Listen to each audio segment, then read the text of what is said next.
Troisième et dernière partie de l'Africa Newsroom. Merci si vous nous rejoignez. Notre plateau est toujours au complet. Lady Ngomangue Ebese, conférencière et fondatrice de l'Alliance des femmes de médias. Didier Ouedraogo, docteur en philosophie et coordinateur du collectif contre la confiscation de la démocratie. Armand Hiré, journaliste et correspondant, ancien correspondant en Afrique centrale du quotidien Le Nouveau Courrier d'Abidjan. Sans plus tarder, le Zoom.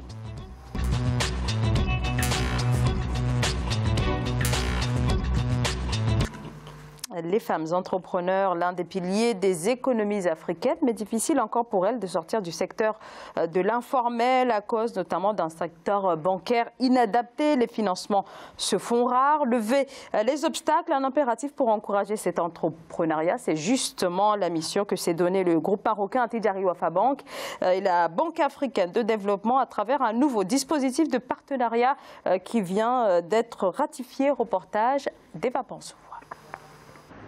Le groupe Attijari Wafa Bank et la Banque africaine de développement se sont associés pour soutenir les femmes entrepreneurs en Afrique. Convaincus du rôle essentiel des femmes pour l'avenir du continent, les deux institutions entendent contribuer à la promotion de l'entrepreneuriat féminin. Et avec la BAD qui a développé un programme pour aider, assister et accompagner les femmes entrepreneurs africaines et la volonté d'Attijari Wafa Bank à travers son réseau africain, puisque nous sommes aujourd'hui dans 16 pays africains, nous souhaitons, entre les deux, nous mobiliser auprès des associations de femmes entrepreneurs pour leur apporter cette assistance et cet accompagnement. Le partenariat intitulé Stand Up for African Women Entrepreneurs a été paraphé par Mohamed El Ketani, président directeur général du groupe Attijari Wafa Bank, Leila Farah Mokadem, représentante résidente de la Banque africaine de développement au Maroc, Touré Diabaté Massogbe, vice-présidente de la Confédération générale des entreprises de Côte d'Ivoire, Mariana Fall, présidente du groupement d'intérêt économique Les Femmes de la Faïda au Sénégal, Yomna El Chéridi,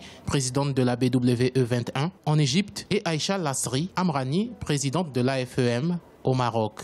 La convention que nous venons de signer porte sur un partenariat gagnant-gagnant que nous aurons désormais avec la Banque Attijari Wafa Bank en faveur des femmes entrepreneurs de Côte d'Ivoire.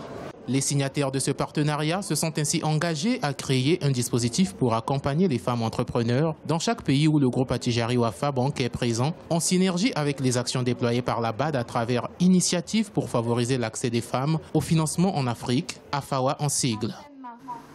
Lady Ngomangue Ebese, le fait qu'une banque telle que Attijari Wafa Bank s'engage là-dedans, sur cette question de l'entrepreneuriat féminin, c'est sympa, ça peut contribuer à bouger un petit peu les lignes de ces banques, toujours aussi réticentes. Il faudrait qu'il y ait des bons et pas des pas. Et je veux saisir cette occasion pour dire que ce qui concerne la question des femmes, ce n'est pas de la cosmétique, le genre, ce n'est pas un label, comme l'environnement, comme le digital. Aujourd'hui, c'est très à la mode, les institutions, les entreprises, chacun saupoudre un tout petit peu de ceci, de cela dans sa dynamique. Mais la vérité reste quand même que les femmes sont plus de la moitié de la population en Afrique et que pour des pures raisons d'intérêt seulement, chaque nation aurait avantage à capacité, comme disent les Belges, un women empowerment, à les mettre en situation de pouvoir participer à la croissance de leur pays. Et à cet effet, les banques, on en a assez des microcrédits pour les femmes, hein, elles n'ont pas que des micro-projets. Il faudrait vraiment qu'elles soient en situation déjà d'avoir un acte de naissance, une carte d'identité, une carte électorale, être inscrite sur les listes électorales. C'est une approche holistique aujourd'hui qu'il faut. Ça n'est pas telle banque, la BAD, et puis Attijari Wafa, c'est bien, je salue, mais qu'ils font de ce côté, et puis on espère qu'une autre institution va faire un petit quelque chose ailleurs. C'est vraiment une volonté,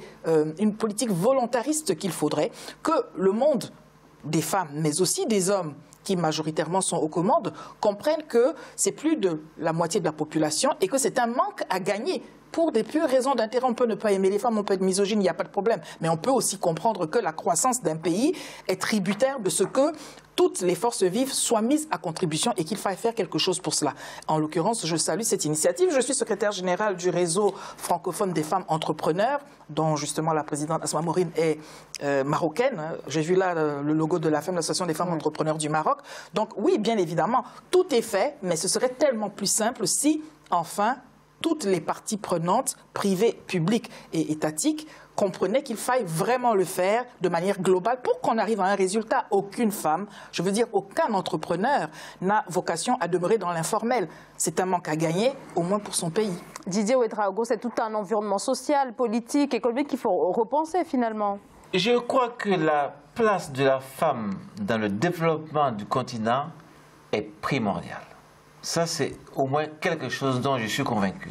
Maintenant, une fois que j'ai dit ça, comment on arrive à l'impliquer de manière efficace, sinon que de la tenir, pour l'instant, majoritairement, dans des instruments de survie. C'est ça qui est terrible, parce qu'en réalité, ce que nous venons de voir concerne une certaine catégorie de femmes. Mais l'immense majorité de nos mères, sœurs, etc., africaines, sont en fait toujours tributaires des petits micro-projets que vous avez mentionnés tout à l'heure, et qui en réalité ne leur permet pas d'aller plus loin que d'être juste dans les dépenses du quotidien et encore. Cela veut dire quoi? Cela veut dire que si les institutions que nous voyons ici peuvent déployer tant d'argent pour des entrepreneurs hein, qui ont déjà en fait des choses, parce que ces femmes que nous avons vues là, elles ont déjà à peu près pignon sur eux, hein, elles savent où elles vont. En d'autres termes, est-ce qu'il ne serait pas utile de repenser tout ça de manière globale pour que dans les différentes politiques sociales et économiques dans les pays africains, on puisse donner un cap pour que tant de femmes sortent de la misère avec des projets précis, locaux, et qu'elles soient formées, pas sur des rudiments de gérer 1000 €, mais pour aller beaucoup plus loin. Parce que dans le fond, ces budgets-là qui vont être octroyés aux grandes dames, entre guillemets, hein, vont pas aller sur les autres. Donc, dans le fond, qui est responsable? Quelle est la responsabilité des États? Est-ce que c'est d'aller toujours négocier avec donc, des grandes institutions comme ça pour avoir des sous et des crédits qui vont juste aller sur les autres et pas sur la grande majorité, alors que le levier est là-bas?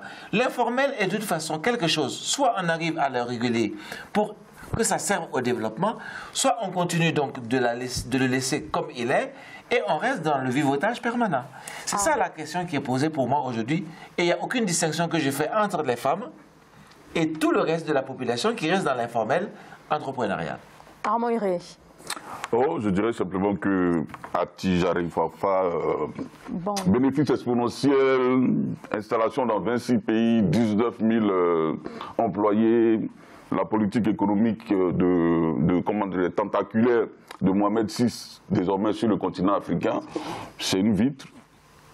Ils prêtent aux riches, elles sont des entrepreneurs, elles sont à un certain niveau. Ça, je ne vais pas revenir sur le développement de Lady et de Didier, mais ça vous dit simplement que les banques ne prêtent qu'aux riches en fait. Au cours de ce forum, le président Ketani l'a dit, il y aura des solutions de conseil, d'accompagnement et de financement avantageuses. Pendant ce temps-là, les femmes du peuple, elles sont où? Elles s'en sortent comment? Quand celles qui brassent déjà pas mal d'argent, parce qu'on a vu Massogbé tout à l'heure, on a vu que Madame la secrétaire des femmes entrepreneurs est assise là, sa patronne était, on a vu le logo de l'entreprise de sa patronne, bref. Les riches se sont parlé entre eux. Présidente, pardon. Les riches se sont parlé entre eux à Casablanca. Maintenant, est-ce qu'il y aura de véritables retombées sur les petites femmes entrepreneurs qui entreprennent au quotidien dans les foyers africains?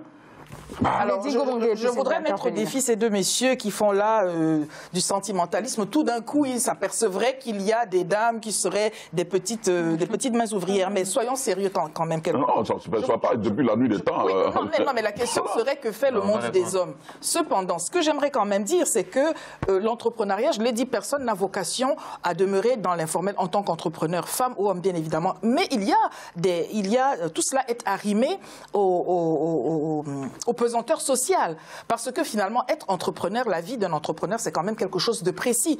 C'est se déplacer au gré de ses activités, c'est avoir des contacts au gré de ses activités. Et je schématise pour dire que si le contrepoids de cela, c'est quand même ces pesanteurs sociales, où que l'on soit, qui ne veuillent pas que les femmes puissent être libres en fait de se déployer économiquement parce qu'on penserait qu'elles ne pourraient pas se tenir comme il faut, je pense qu'il y a un réel problème. Donc ce ne serait pas avisé d'appréhender cela par cet aspect-là en ignorant copieusement toutes ces pesanteurs sociales. Mais ce que je veux dire, je ne prône pas là une démarche iconoclaste, il ne s'agit pas de tout casser, mais il s'agit de comprendre que c'est pour l'intérêt de chaque nation que toutes les catégories de la population soient mises à contribution, que ce soit les entrepreneurs jeunes, ou que ce soit les femmes, ou que ce soit les hommes, que chacun puisse à part égale pouvoir participer et donc recevoir ce qui permet d'être compétitif. L'éducation, la formation, les moyens, les crédits et tout ce qui s'ensuit. C'est véritablement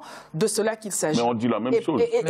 On aurait voulu par exemple qu'à Tidjari Wafa... Alors on va laisser Lady aller jusqu'au bout de sa pensée. Si vous le permettez. Et pour parler du Maroc, pour l'avoir pratiqué suffisamment, je dis que la solution aujourd'hui pour les femmes, en tout cas sur le continent, c'est aussi dans cette...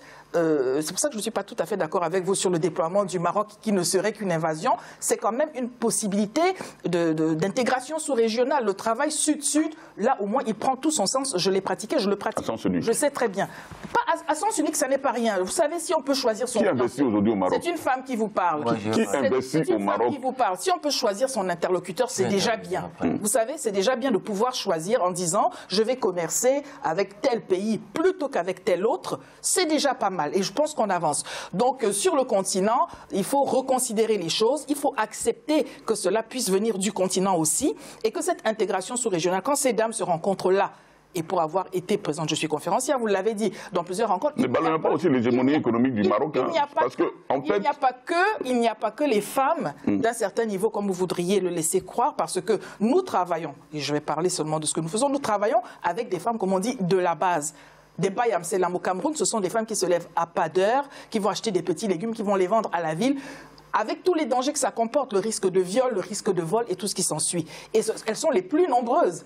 Et ce sont celles-là que nous avons vocation à remettre en selle, parce qu'il ne sert de rien d'être une femme immensément riche au mépris des autres. Du tout, monsieur. Justement, vous dites si bien que vous avez l'exemple de vos femmes, des femmes que vous accompagnez, etc. Et la question, elle est tout de suite posée. Est-ce que ce que nous venons de voir dans le Zoom a vocation à aider ces types de femmes? La question pour moi n'est pas de discriminer qui que ce soit. La question pour moi, c'est de faire en sorte que dans une conception et dans une dynamique globale de développement, les plus laissés pour compte soit ceux-là qu'on accompagne davantage, si vous voulez. On est d'accord. Donc, nous sommes dans une logique, en réalité, qui doit s'inverser, à mon sens, pour qu'on puisse avoir des effets productifs de développement local. La question du Maroc, qui effectivement rentre dans le continent avec beaucoup d'investissements. Il n'y a pas que les banques, hein. Il y a toutes sortes d'entreprises du Maroc. Dans le BTP. Mais maintenant, on peut dire que c'est une nouvelle dynamique.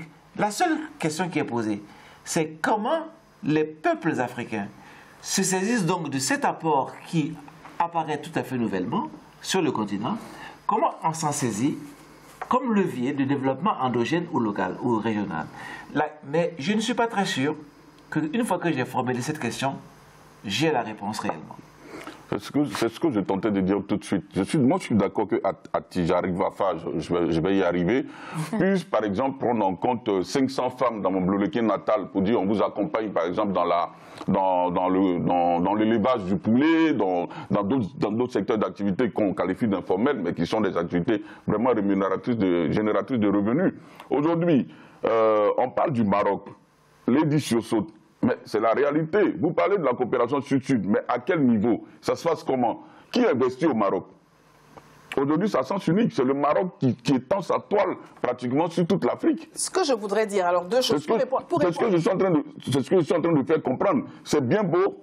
Le discours du genre, avec les femmes entrepreneurs, tout ça, c'est bien beau. Cosmétique, cela, et c'est une approche d'homme. Ce qui est certain, c'est parce que justement le monde d'hommes déjà aisé n'a pas fait ce qu'il fallait faire, qu'il est important que les femmes puissent être accompagnées pour qu'elles, qui comprennent ces situations-là, le fassent elles. Mais seulement, il faudrait bien, tout en demeurant entrepreneurs, qu'elles aient les moyens de pouvoir faire au-delà de leur activité à elles et qu'elles puissent regarder à ces autres femmes qui ne sont pas moins légitimes qu'elles à la croissance. Donc on est d'accord que pour l'instant, il s'agit d'elles, de celles qui ont déjà un versement assez important financièrement. Je ne peux pas juger. Là, on nous a présenté un sujet, c'est le choix justement, de cette banque. mais le débat, il est là. Nous ne savons pas. Nous ne savons pas ce que fait la banque. C'est ce que Didier Ouédraogo relève ici. Je pense qu'avant toute chose, on n'aide pas ceux qui en ont vraiment besoin. Et pourquoi donc les banques donnent des crédits aux hommes seulement d'ailleurs, monsieur? Et pourquoi Non, mais dites-moi pourquoi. C'est une affirmation? Je vous pose la question. C'est une affirmation? On le sait très bien. Oui, on le sait très bien. Est-ce que je peux répondre? Oui. Je vais essayer une réponse. Vous savez, vraiment. Ce n'est pas une question donc, de donner donc, de l'argent aux hommes. C'est-à-dire que nous sommes dans une structuration sociale et politique et économique surtout qui a fait en sorte que on a toujours mis en avant de la production, je dirais, ou de l'entrepreneuriat masculin, si vous voulez. Mais je ne suis pas en train de plaider là-dessus. Je ne suis pas en train de dire qu'on a eu raison de faire ça. Mais c'est une logique de l'histoire. Maintenant, il s'agit donc de voir qu'est-ce qu'on doit faire si on considère que les effets induits par une telle dynamique sont néfastes, si vous voulez, à une homogénéisation des apports et des effets industriel, entrepreneurial, etc., de production et développement, en ce moment, il faut réviser la logique. Et effectivement, ce n'est pas une question donc sexuelle ou genrée, c'est une question politique. Vous l'avez bien dit. Et si on doit poser la question sur le plan politique, alors il faut savoir que la femme comme l'homme, on a les mêmes droits et on doit accéder aux mêmes outils. Sur le papier. Hein. Attends, mais de toute façon, il faut d'abord au moins le concevoir. Si nous ne pouvons pas le concevoir, il est hors de question. Depuis le temps que les codes ne sont le code du travail, le code de la famille ne sont pas... Mais il serait dommageable d'opposer les femmes aux hommes africains. Non, du tout, il n'en est pas question.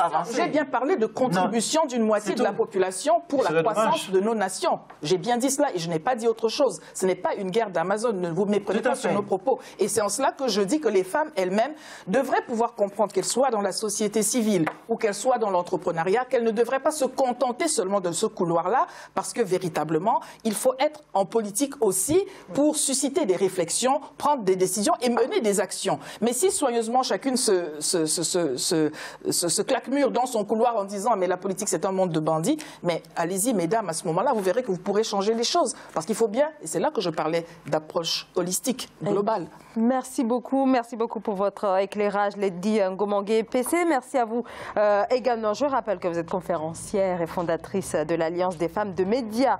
Merci à vous également, Armand Iré, journaliste, ancien correspondant en Afrique centrale du quotidien Le Nouveau Courrier d'Abidjan. Un grand merci à vous également, Didier Ouédraogo, docteur en philosophie et coordinateur du collectif contre la confiscation de la démocratie. Et merci à vous, bien sûr, de nous avoir suivis. Merci de votre fidélité. Je vous retrouve demain mardi. Très belle soirée. Merci. Au revoir. Merci.